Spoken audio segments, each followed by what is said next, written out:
welcome back to this video. I'm reading Emma by Jane Austen. Going through chapter by chapter, day by day. Not very much of this book left, huh? Whoa, we're almost through? Is that true? Gosh, this feels like it's been There's 55 chapters and I'm on 11, but it doesn't feel like... Maybe they're short chapters. Wow, it's been so fun to read. Thank you all for listening. I'm just practicing my reading out loud skills. I've never read this book before, but I have seen the movies, so I kind of know what's going to happen, and I'm sad, actually. I wish I would have not really known what was going to happen, because there's little clues and nuggets, and I did listen to quite a few videos about Emma before I started. I'm not going to watch anything on Persuasion, and I don't really know anything about Northanger. And I didn't really know anything about Mansfield Park. And I was trying not to, get spoilers. And that was... God, that was a good book. That was a good book. It was everybody's least favorite. And this one's so polarizing too. Probably the character of Emma, I get it, is not as likable as her other heroines, I guess, because she's so sure of herself and so wrong, seemingly, a lot of the time. We just found out that Frank Churchill has indeed been engaged to Jane Fairfax secretly this whole entire time, since October of last year, and what is this, June? So Emma has a lot of mixed feelings about that, and currently she is upset at Frank Churchill for basically flirting with her, and also for Harriet because she believes that Harriet is in love with Frank Churchill. We'll see what happens there. As this chapter starts out, Harriet, poor Harriet!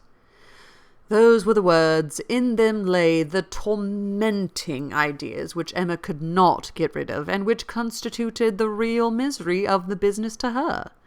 Frank Churchill had behaved very ill by herself. Very ill in many ways. But it was not so much his behaviour as her own, which made her so angry with him. It was the scrape which he had drawn her into on Harriet's account that gave the deepest hue to his offence. Poor Harriet, to be a second time the dupe of her misconceptions and flattery. Mr. Knightley had spoken prophetically when he once said, "Emma, you have been no friend to Harriet Smith." She was afraid she had done her nothing but disservice. It was true that she had not to charge herself, in this instance, as in the former, with being the sole and original author of the mischief, with having suggested such feelings as might otherwise have never entered Harriet's imagination. For Harriet had acknowledged her admiration preference of Frank Churchill before she had ever given a hint on the subject. But she felt completely guilty of having encouraged what she might have repressed. She might have prevented the indulgence and increase of such sentiments. Her influence would have been enough. Yeah, maybe this book should be called Influence. No, Emma's perfect. And now she was very conscious that she ought to have prevented them. She felt that she had been risking her friend's happiness on the most insufficient grounds. Common sense would have directed her to tell Harriet that she must not allow herself to think of him, and that there were 500 chances to 1 against his ever caring for her. But with common sense, she added, I am afraid I have little to do. I have had little to do. She was extremely angry with herself. If she could have been angry with Frank Churchill too, it would have been dreadful. As for Jane Fairfax, she might have at least relieved her feelings from any present solicitude on her account. Harriet would be anxiety enough. She need no longer be unhappy about Jane, whose troubles and whose ill health, having of course the same origin, must be equally under cure. Her days of insignificance and evil were over. She would soon be well and happy and prosperous. Emma could now imagine why her own attentions had been slighted. This discovery laid many smaller matters open. No doubt it had been from jealousy. In Jane's eyes, she had been a rival, and well might anything she could offer of assistance or regard be repulsed. An airing in the Hartfield carriage would have been the rack. And arrowroot from the Hartfield storeroom must have been poison. She understood it all. And as far as her mind could disengage itself from the injustice and selfishness of angry feelings, she acknowledged that Jane Fairfax would have neither elevation nor happiness beyond her desert. But poor Harriet was such an engrossing charge. There was little sympathy to be spared for anybody else. Emma was sadly fearful that this second disappointment would be more severe than the first, considering the very superior claims of the object it ought, and judging by its apparently stronger effect on Harriet's mind, producing reserve and self-command, it would. She must communicate the painful truth, however, and as soon as possible. An injunction of secrecy had been among Mr. Weston's parting words. For the present, the whole affair was to be completely a secret. Mr. Churchill had made a point of it, as a token of respect to the wife he had so very recently lost, and everybody admitted it to be no more than due decorum. Emma had promised, but still Harriet must be accepted. It was her superior duty. In spite of her vexation, she could not help feeling it almost ridiculous that she should have the very same distressing, delicate office to perform by Harriet, which Mrs. Weston had just gone through by herself. The intelligence which had been so anxiously announced to her, she was now to be anxiously announcing to another. Her heart beat quick on hearing Harriet's footstep and voice. So she supposed, and poor Mrs. Weston felt, when she was approaching Randalls. Could the event of the disclosure bear an equal resemblance? But of that, unfortunately, there could be no chance. "Well, Miss Woodhouse," cried Harriet, coming eagerly into the room, "is not this the oddest news that ever was?" "What news do you mean?" replied Emma, unable to guess, but by look or voice, whether Harriet could indeed have received any hint. "About Jane Fairfax. Did you ever hear anything so strange? Oh, you need not be afraid of owning it to me, for Mr. Weston has told me himself. I met him just now. He told me it was to be a great secret, and therefore I should not think of mentioning it to anybody but you, but he said you knew it." "What did Mr. Weston tell you?" said Emma, still perplexed. "Oh, he told me all about it, that Jane Fairfax and Mr. Frank Churchill are to be married, and that they have been privately engaged to one another this long while. How very odd!" It was indeed so odd. Harriet's behaviour was so extremely odd that Emma did not know how to understand it. Her character appeared absolutely changed. She seemed to propose showing no agitation or disappointment, or peculiar concern in the discovery. Emma looked at her, quite unable to speak. "Had you any idea," cried Harriet, "of his being in love with her? You perhaps might, you," blushing as she spoke, "who can see into everybody's heart, but nobody else." "Upon my word," said Emma, "I begin to doubt my having any such talent. Can you seriously ask me, Harriet, whether I imagined him attached to another woman at the very time that I was tacitly, if not openly, encouraging you to give your own feelings? I never had the slightest suspicion, till within the last hour, of Mr. Frank Churchill's having the least regard for Jane Fairfax. You may be sure that if I had, I should have cautioned you accordingly." "Me?" cried Harriet, colouring and astonished. "Why should you caution me? You do not think I care about Mr. Frank Churchill?" "I am delighted to hear you speak so stoutly on the subject," replied Emma, smiling. "But you do not mean to deny that there was a time, and not very distant either, when you gave me reason to understand that you did care about him." "Him? Never! Never! Dear Miss Woodhouse, how could you so mistake me?" turning away distressed. "Harriet," cried Emma after a moment's pause, "what do you mean? Good heaven, what do you mean? Mistake you? Am I to suppose, then, She could not speak another word. Her voice was lost, and she sat down, waiting in great terror till Harriet should answer. Harriet, who was standing at some distance and with her face turned from her, did not immediately say anything, and when she did speak, it was in a voice nearly as agitated as Emma's. "I should not have thought it possible," she began, "that you could have misunderstood me. I know we agreed never to name him, but considering how infinitely superior he is to everybody else, I should not have thought it possible that I could be supposed to mean any other person. Mr. Frank Churchill, indeed. I do not know who would ever look at him in the company of the other. I hope I have better taste than to think of Mr. Frank Churchill, who is like nobody by his side. And that you should have been so mistaken is amazing. I am sure, but for believing, that you entirely approved and meant to encourage me in my attachment. I should have considered it at first too great a presumption almost to dare to think of him. At first, if you had not told me that more wonderful things had happened, that there had been matches of greater disparity, those were your very words, I should not have dared to give way to. I should not have thought it possible. But if you, who had been always acquainted with him—" "Harriet," cried Emma, collecting herself resolutely, "let us understand each other now, without the possibility of farther mistake. Are you speaking of Mr. Knightley?" "To be sure I am. I never could have any idea of anybody else, and so I thought you knew. When we talked about him, it was clear as possible." "Not quite," returned Emma with forced calmness. "For all that you then said appeared to me to relate to a different person. I could almost assert that you had named Mr. Frank Churchill.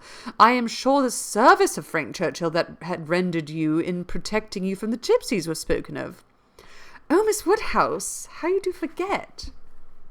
"My dear Harriet, I perfectly remember the substance of what I said on the occasion. I told you that I did not wonder at your attachment, that considering the service he had rendered you, it was extremely natural, and you agreed to it, expressing yourself very warmly as to your sense of that service, and mentioning what your sensations had been in seeing him come forward to your rescue. The impression of it is strong in my memory." "Oh dear," cried Harriet. "Now I recollect what you mean, but I was thinking of something very different at the time. It was not the gipsies, it was not Mr. Frank Churchill that I meant, no," with some elevation. "I was thinking of a much more precious circumstance, of Mr. Knightley's coming and asking me to dance, when Mr. Elton would not stand up with me, and when there was no other partner in the room. That was the kind action, that was the noble benevolence and generosity. That was the service which made me begin to feel how superior he was to every other being upon earth."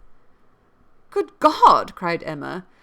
"This has been a most unfortunate, most deplorable mistake. What is to be done?" "You would not have encouraged me, then, if you had understood me. At least, however, I cannot be worse off than I should have been if the other had been the person, and now it is possible." She paused for a few moments. Emma could not speak.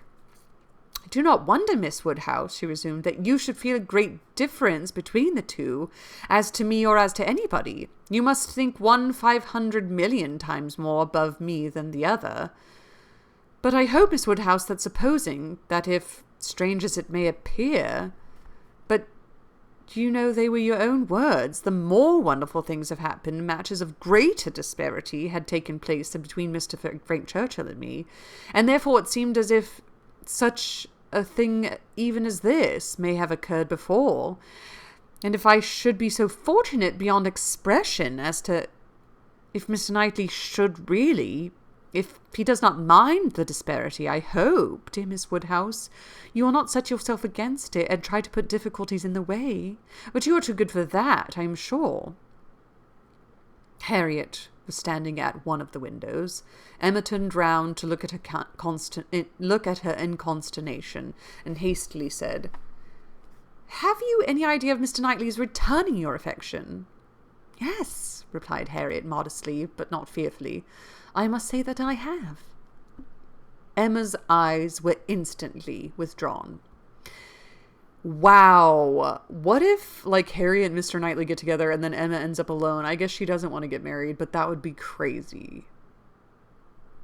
and she sat silently meditating in a fixed attitude for a few minutes.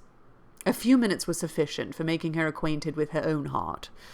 A mind like hers, once opening to suspicion, made rapid progress. She touched, she admitted. She acknowledged the whole truth.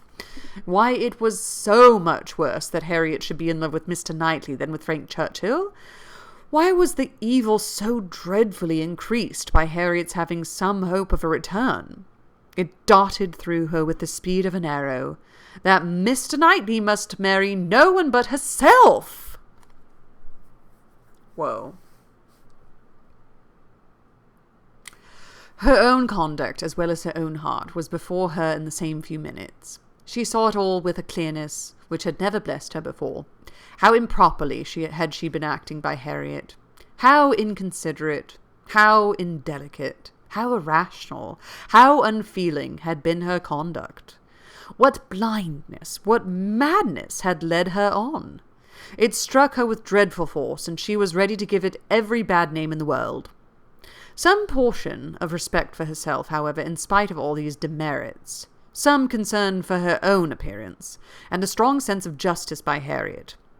There would be no need of compassion to the girl who believed herself loved by Mr. Knightley, but justice required that she should not be made unhappy by any coldness now. Gave Emma the resolution to sit and endure farther with calmness, with even apparent kindness. For her own advantage indeed, it was fit that the utmost extent of Harriet's hopes should be inquired into. And Harriet had done nothing to forfeit the regard and interest which had been so voluntarily formed and maintained, or to deserve to be slighted by the person whose counsel had never led her right. Rousing from the reflection, therefore, and subduing her emotion, she turned to Harriet again, and in a more inviting accent renewed the conversation. For as to the subject which had first introduced it, the wonderful story of Jane Fairfax, that was quite sunk and lost. Neither of them thought but of Mr. Knightley and themselves. Woe! Harriet, who had been standing in no unhappy reverie, was yet very glad to be called from it by the now encouraging manner of such a judge and such a friend as Miss Woodhouse, and only wanted invitation to give the history of her hopes with great, though trembling, delight. Emma's tremblings, as she asked, and as she listened, were better concealed than Harriet's, but they were not less. Her voice was not unsteady, but her mind was in all the perturbation that such a development of self, such a burst of threatening evil, such a confusion of sudden and perplexing emotions must create. She listened with much inward suffering, but with great outward patience to Harriet's detail. Methodical, or well arranged, or very well delivered, it could not be expected to be. But it contained, when separated from all the feebleness and tautology of the narration, a substance to sink her spirit, especially with the corroborating circumstances which her own memory brought in favour of Mr. Knightley's most improved opinion of Harriet. Harriet had been conscious of a difference in his behaviour ever since those two decisive dances. Emma knew that he had, on that occasion, found her much superior to his expectation. From that evening, or at least from the time of Miss Woodhouse's encouraging her to think of him, Harriet had begun to be sensible of his talking to her much more than he had used to do, and of his having indeed quite a different manner towards her, a manner of kindness and sweetness. Latterly, she had been more and more aware of it. When they had been all walking together, he had so often come and walked by her, and talked so very delightfully. He seemed to want to be acquainted with her. Emma knew it to have been very much the case. She had often observed the change to almost the same extent. Harriet repeated expressions of approbation and praise from him, and Emma felt them to be in the closest arrangement with what she had known of his opinion of Harriet. He praised her for being without art or affection, for having simple, honest, generous feelings. She knew that he saw such recommendations in Harriet. He had dwelt on them to her more than once. Much that lived in Harriet's memory many little particulars of the notice she had received from him, a look, a speech, a removal from one chair to another, a compliment implied, a preference inferred, had been unnoticed, because unsuspected by Emma. Circumstances that might swell to half an hour's relation, and contained multiplied proofs to her, who had seen them, had passed undiscerned by her, who now heard them. But the two latest occurrences to be mentioned, the two of strongest promise to Harriet, were not without some degree of witness from Emma herself. The first was his walking with her apart from the others in the Lion Walk at Donwell, where they had been walking some time before Emma came, and he had taken pains, as she was convinced, to draw her from the rest of him to himself. And at first he had talked to her in a more particular way than he had ever done before, in a very particular way indeed. Harriet could not recall it without a blush. He seemed to be almost asking her whether her affections were engaged, but as soon as she, Miss Woodhouse, appeared likely to join them, he changed the subject and began talking about farming. The second was his having sat talking with her nearly half an hour before Emma came back from her visit, the very last morning of his being at Hartfield, though, when he first came in, he had said that he could not stay 5 minutes, and his having told her during conversation that though he must go to London, it was very much against his inclination that he left home at all, which was much more, as Emma felt, that he had acknowledged to her. Then he had acknowledged to her. The superior degree of confidence towards Harriet, which this one article marked, gave her severe pain. On the subject of the first of the two circumstances, she did, after a little reflection, venture the following question. Might he not? Is it not possible that when inquiring, as you thought, into the state of your affections, he might be alluding to Mr. Martin? He might have Mr. Martin's interest in view. But Harriet rejected the suspicion with spirit. Mr. Martin? No, indeed. There was not a hint of Mr. Martin. I hope I know better now than to care for Mr. Martin, or to be suspected of it. Thanks to Emma. When Harriet had closed her evidence, she appealed to her dear Miss Woodhouse to say whether she had not good ground for hope. I should never have presumed to think of it at first, said she, but for you. You told me to observe him carefully, and let his behaviour be the rule of mine, and so I have. But now I seem to feel that I may deserve him, and that if he does choose me, it will not be anything so very wonderful. The bitter feelings occasioned by the speech, the many bitter feelings, made the utmost exertion necessary on Emma's side to enable her to say on reply, Harriet, I will only venture to declare that Mr. Knightley is the last man in the world who would intentionally give any woman the idea of his feelings for her more than he really does. Harriet seemed ready to worship her friend for a sentence so satisfactory, and Emma was only saved from the raptures and fondness, which at the moment would have been dreadful penance, by the sound of her father's footsteps. He was coming through the hall. Harriet was too much agitated to encounter him. She could not compose herself. Mr. Woodhouse would be alarmed. She had better go. With most ready encouragement from her friend, therefore, she passed off through another door, and the moment she was gone, this was the spontaneous burst of Emma's feelings. Oh, that I had never seen her! She's pissed that she'd met Harriet Smith? Wow. The rest of the day, the following night, were hardly enough for her thoughts. She was bewildered amidst the confusion of all that rushed on her within the last few hours. Every moment had brought a fresh surprise, and every surprise must be matter of humiliation to her. How to understand it all? How to understand the deceptions she had been thus practising on herself, and living under? The blunders. Blunders, there it is again. The blindness of her own head and heart. She sat still. She walked about. She tried her own room. She tried the shrubbery. In every place, every posture, she perceived that she had acted most weakly, that she had been imposed on by others in a most mortifying degree, that she had been imposing on herself in a degree yet more mortifying.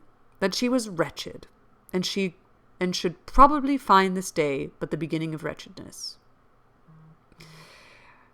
Everywhere you go, there you are. Anywhere you go, there you are. She can't hide in the shrubbery from herself.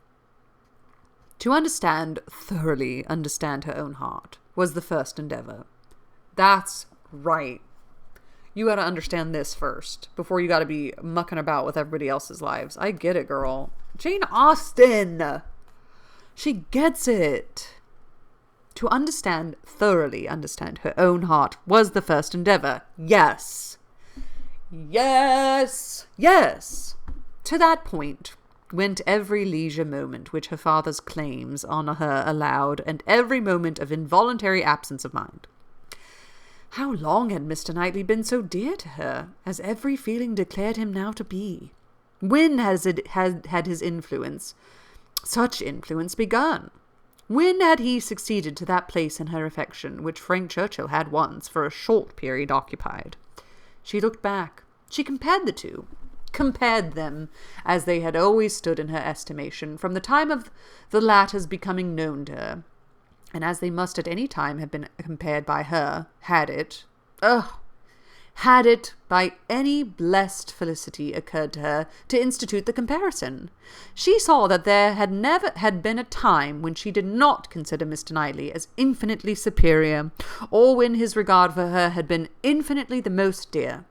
She saw that in persuading herself, in fancying and acting to the contrary, that she had been entirely under the delusion, totally ignorant of her own heart, and in short, that she had never really cared for Frank Churchill at all. This was the conclusion of the first series of reflection.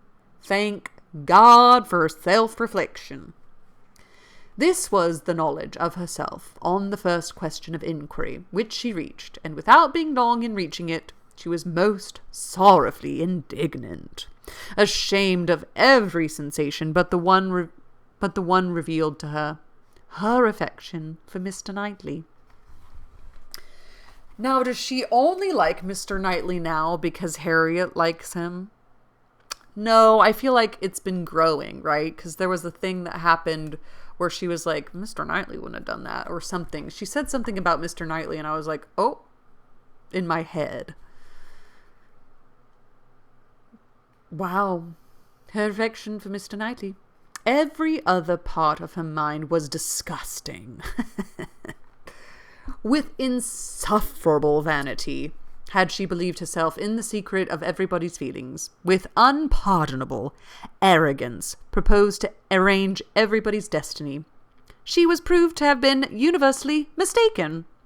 And she had not quite done nothing, for she had done mischief.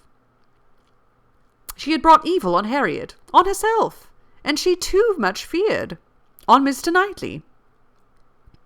Were this most unequal of all connections to take place, on her must rest all the reproach of having given it at beginning, for his attachment she must believe to produce only by a consciousness of Harriet's, and even were this not the case, he would never have known Harriet at all but for her folly.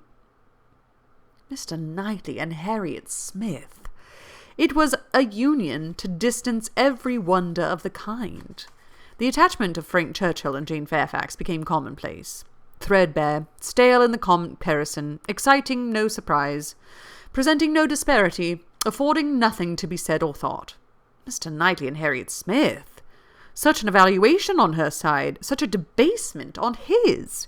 It was horrible to Emma to think how it must sink him in the general opinion, to foresee the smiles, the sneers, the merriment it would prompt at his expense, the mortification and disdain of his brother, the thousand inconveniences to himself. Could it be? No, it was impossible.